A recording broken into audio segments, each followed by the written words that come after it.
There's a competition that you've been a part of for way too long, and you didn't even mean to enter it.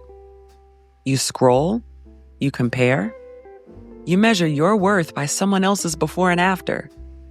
You shrink your pride because someone else is going faster. And it happens so quietly, you don't even notice it's killing your momentum. Let's name it. You're in a secret competition with strangers online, with people who aren't on your plan, your body, or your timeline. And it's exhausting because every time you look left and right, you stop looking inward. And that's the version of you who's working hard, tracking, showing up, being consistent. That person gets pushed aside for the illusion of someone doing it better. But here's the truth. There is no better. There's only what's aligned. And if it's working for you, it's working, even if it's not flashy. This is your permission to opt out, to unsubscribe from the pressure to match their pace, their size, their lifestyle. You don't need to compare to stay committed.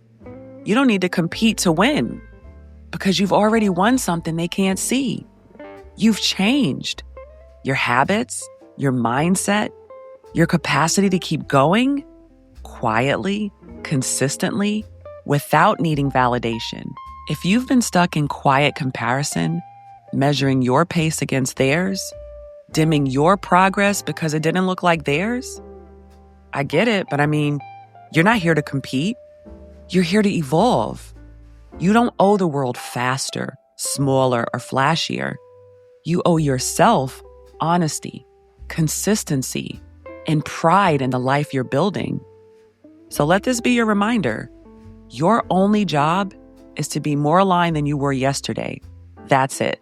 Drop some green hearts in the comments if you're ready to be done with the silent competition, and tell me what's one thing you're ready to stop comparing.